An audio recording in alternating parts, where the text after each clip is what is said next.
Uma boa tarde para todos, sejam mais uma vez bem-vindos ao nosso encontro semanal, ao nosso Café com Fé. Hoje temos o cenário um pouquinho diferente, mas já explico.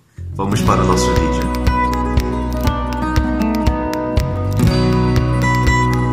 Hoje temos para o nosso Café com Fé alguns desses biscoitos creme crack com um pouquinho de manteiga. O padre gosta bastante dessa combinação.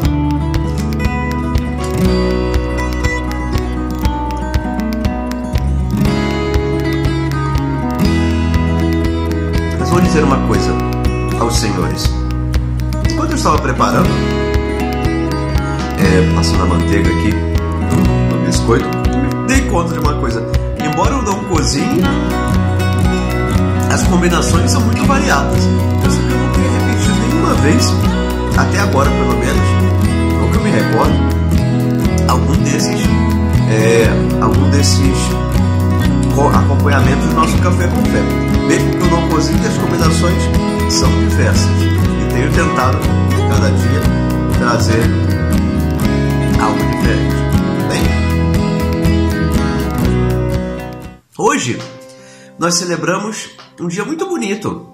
5 de agosto, celebramos a memória de Nossa Senhora das Neves. Que bonito, que bonita a história de Nossa Senhora das Neves. Na verdade, hoje liturgicamente, celebramos a dedicação da Basílica de Santa Maria Maior, em Roma.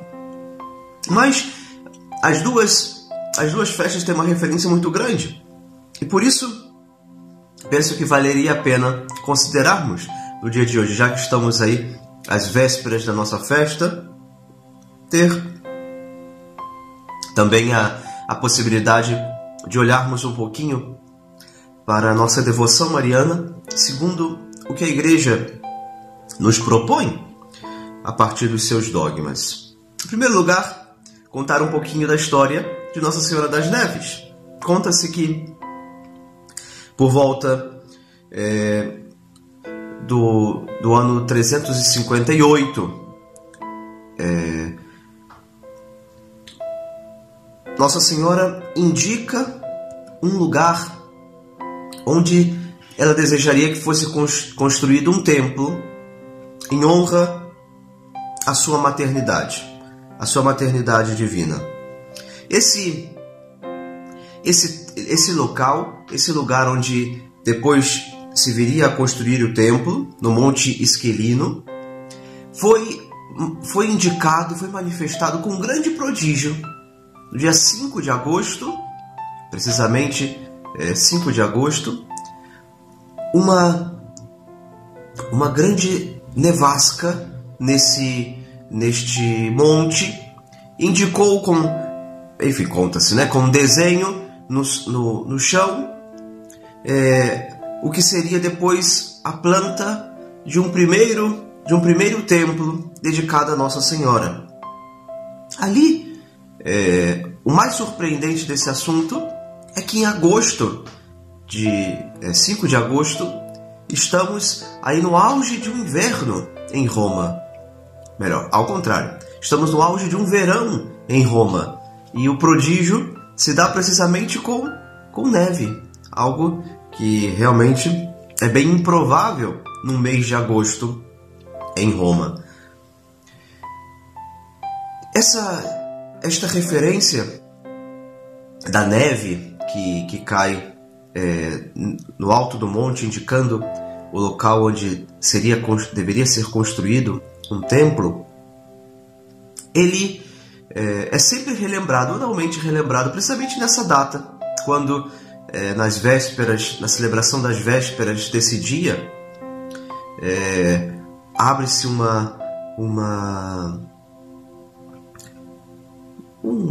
buraco, né? Não sei como eu diria isso, né?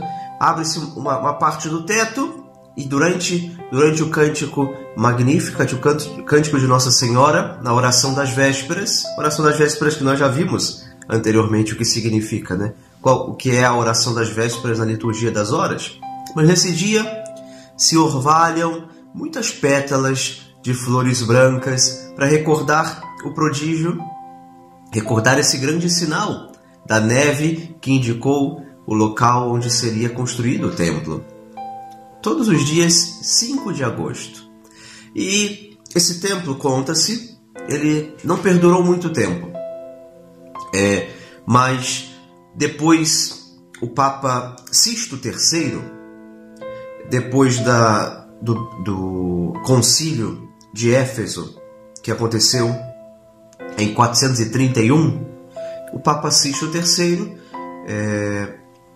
em recordação do que foi definido neste concílio de Éfeso, que era o dogma da maternidade divina de Nossa Senhora, a mãe de Jesus como mãe de Deus, né? A mãe de Jesus sendo considerada a partir neste concílio dogmaticamente considerada como a mãe de Deus. Então o Papa Sisto III, alguns anos depois do concílio, por volta de 434, inaugura um novo templo, um grande templo dedicado a Nossa Senhora, Mãe de Deus. Essa basílica até hoje existe, é uma basílica que hoje nós conhecemos como Santa Maria Maior, está nesse monte, no Monte Esquilino, em Roma. Mas, enfim, do que foi dito, do que nós ouvimos dessa breve história, é uma história bonita, vale a pena, também se nós quisermos aprofundar um pouquinho mais, mas dessa breve história vale considerar alguns pontos. O primeiro deles, a relação de Nossa Senhora, a relação dos dogmas. Na nossa fé católica, nós temos 4 dogmas de Nossa Senhora. Melhor, 4 dogmas referentes a Nossa Senhora. E, antes de falarmos dos dogmas, vale uma precisão. Se nós vamos ao dicionário, vamos ver que dogma é definido assim, olha: ponto fundamental e indiscutível de uma crença religiosa, uma máxima, um preceito. E muitas vezes nós vamos considerando os dogmas da nossa vida como aquilo que é imutável, que nos é imposto e que simplesmente temos que assentir, que concordar, e ponto. Talvez essas afirmações sejam verdadeiras, mas nelas existe um pensamento muito tendencioso, um pensamento que tenta fugir daquilo que é dogmático. E na igreja, nós não poderíamos entender o dogma assim, como uma imposição, como algo que veio do Papa para que nós acreditássemos ou saíssemos da igreja. Não é verdade. O concílio de Éfeso, quando define um dogma, ou tantos outros dogmas, porque os dogmas marianos, os dogmas referentes a Nossa Senhora, são 4. Nossa Senhora, cronologicamente, ao menos na vida de Nossa Senhora, né? São 4. A sua Imaculada Conceição, a sua virgindade antes, durante e depois do parto, a sua maternidade divina e, por último, o 4, a Assunção de Nossa Senhora. Os 4 dogmas não dizem referência a Nossa Senhora em si, mas a preparação de Deus para que ela seja a mãe do seu Filho, a mãe de Jesus, a mãe de Deus e, portanto, contribui Nossa Senhora no plano da salvação, com o seu sim, com o seu fiat, com o seu assentimento à vontade de Deus, com a permissão de que Deus a utilize nos seus planos. Realiza nela a sua vontade, né? Trazer o Filho de Deus encarnado no seio de uma virgem. Esses são os 4 dogmas marianos. Repito, não são dogmas que falam de Nossa Senhora, porque o nosso culto nunca é direcionado a Nossa Senhora. O nosso culto é a Jesus. E Nossa Senhora assume uma grande importância na igreja justamente em referência ao Senhor, por ela ser a mãe de Deus. Talvez nesse sentido, o dogma que de maior importância na relação de Nossa Senhora com a Igreja e de Nossa Senhora com o Senhor seja precisamente a sua maternidade divina. Nossa Senhora como mãe de Deus. E é o que foi definido no Concílio de Éfeso, 431, ano 431. Mas o que é, então, definir um dogma, se o dogma não é uma imposição? Se o dogma não é o Papa nos dizendo o que temos que acreditar? É importante perceber isso, porque a Igreja tem dogmas, é verdade, mas os dogmas nascem na Igreja. Em outras palavras, o que um Papa pode hoje definir como dogma deve ter estado presente em toda a história da Igreja.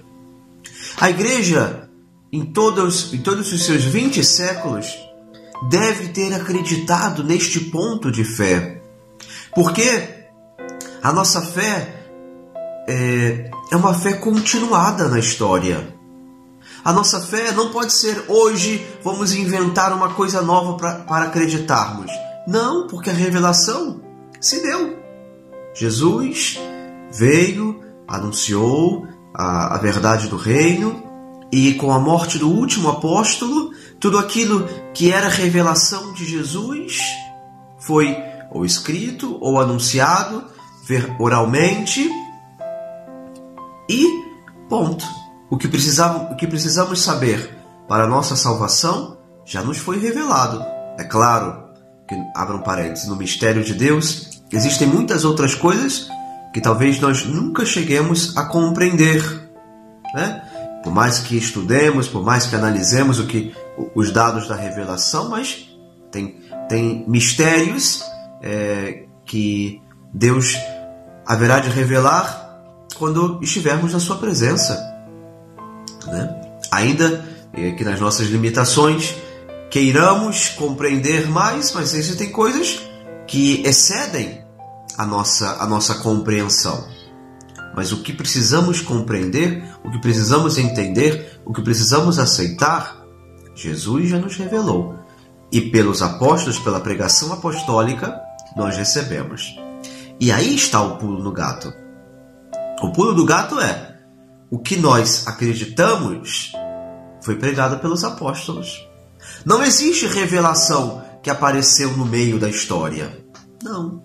Portanto, quando o concílio, em 431, o concílio de Éfeso, proclama Nossa Senhora como Mãe de Deus, não quer dizer que Nossa Senhora foi considerada a Mãe de Deus no século V.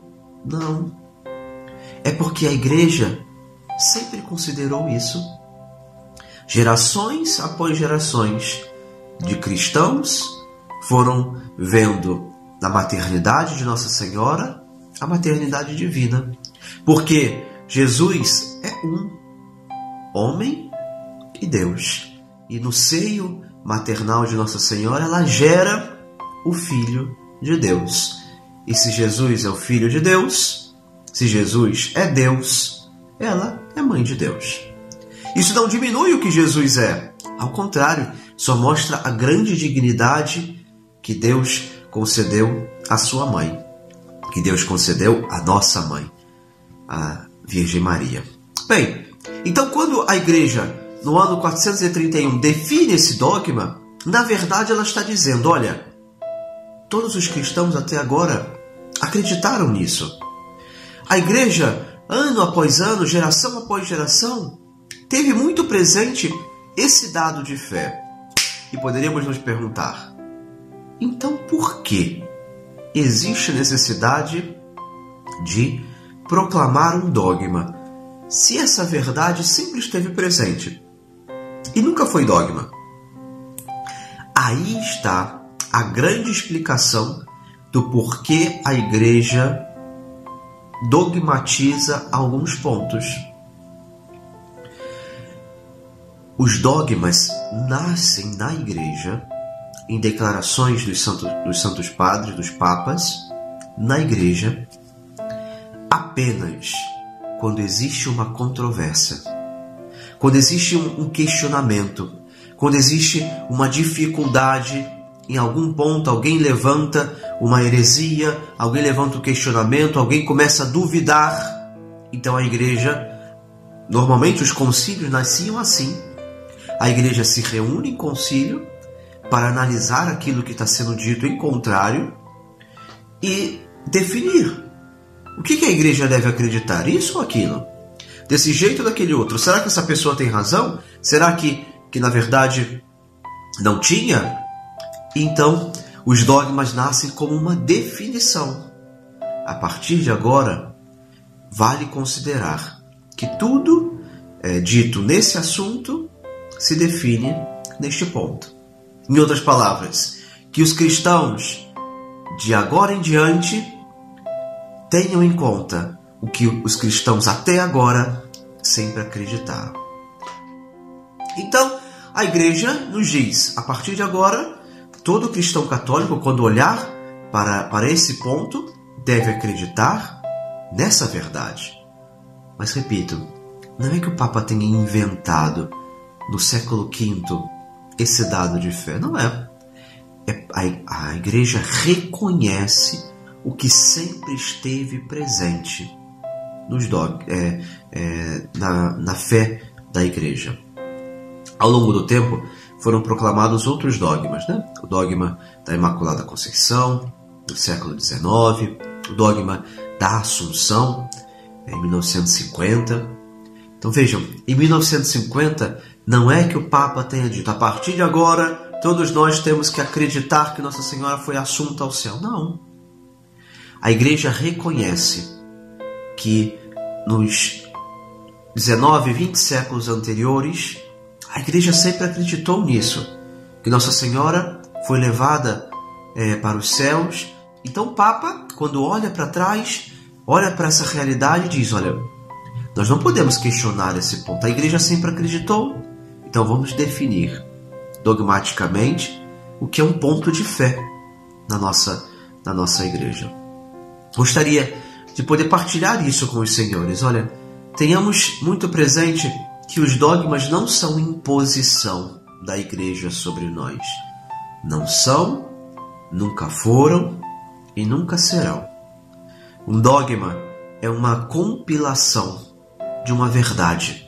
É um resumo, né? Porque não tem como explicar tudo numa proposição dogmática. Mas é como se a igreja tentasse resumir um artigo que sempre esteve presente na nossa fé, para que nós tenhamos luzes muito claras sobre o que é a nossa unidade de fé. Quer um exemplo? Vou dar um exemplo que penso que possa nos ajudar também. A Eucaristia, a presença real de Jesus na Eucaristia, nunca esteve presente num credo. Não está no credo, né? Não está nos que nós rezamos, pelo menos, né? Nós acreditamos que Jesus está presente na Eucaristia, se faz presente nas espécies eucarísticas, mas os credos, o credo apostólico, o credo niceno-constantinopolitano, que nascem nos primeiros séculos da Igreja, eles nunca falaram da Eucaristia, porque ele não era um problema. Os cristãos não duvidavam da presença real de Jesus na Eucaristia. Por isso nunca foi necessário que eles entrassem no credo. Porque o credo é a afirmação, a confirmação de que nós acreditamos em tudo aquilo que a Igreja nos ensina a partir da pregação dos apóstolos. Vejam como às vezes nós não nos damos conta de que alguns artigos que são definidos dogmaticamente, alguns artigos que precisaram aparecer, estar elencados na nossa profissão de fé, estão ali porque algum dia algumas pessoas começaram a questionar, ou a duvidar, ou a levantar discussões em torno do assunto, a ponto da igreja precisar dizer: olha, consideramos tudo o que foi dito, mas a fé que recebemos dos apóstolos é essa. E esta é a fé segura que nos une à pregação de Jesus, que nos revelou o céu. Não sei se deixei muito claro o que o padre queria dizer no dia de hoje. Espero que sim, hein? Qualquer coisa, se surgir alguma dúvida, podem escrever, deixar um comentário aqui no vídeo. De verdade, que dentro do possível, tentarei explicar. O Concílio de Trento, só para terminar, quando fala dos sacramentos, também fala da Eucaristia. Então, é dogma de fé a presença real de Jesus na Eucaristia, mas não estava essa discussão presente lá nos primeiros séculos.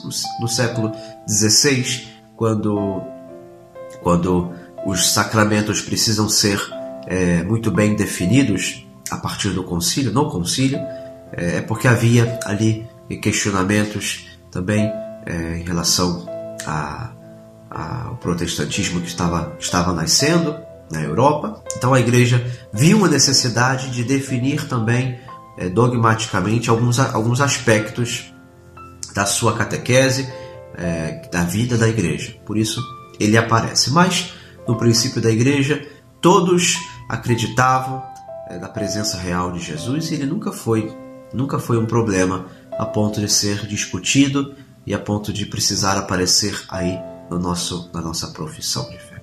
Bem, esse tema é muito vasto.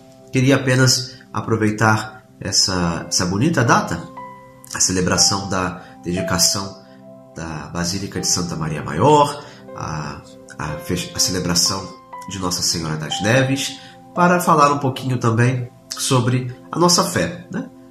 Como é o propósito do nosso vídeo, conversar um pouquinho sobre a nossa fé, sobre alguns dados da nossa fé, e falar do dogma é importante para que nós entendamos que quando assentimos com a nossa inteligência, com a nossa vontade sobre algum dado da fé, sobre algum dogma, na verdade estamos nos unindo ao que a Igreja em 21 séculos tem acreditado e tem pregado. Bonito saber que a nossa fé remonta àquela pregação dos apóstolos, né?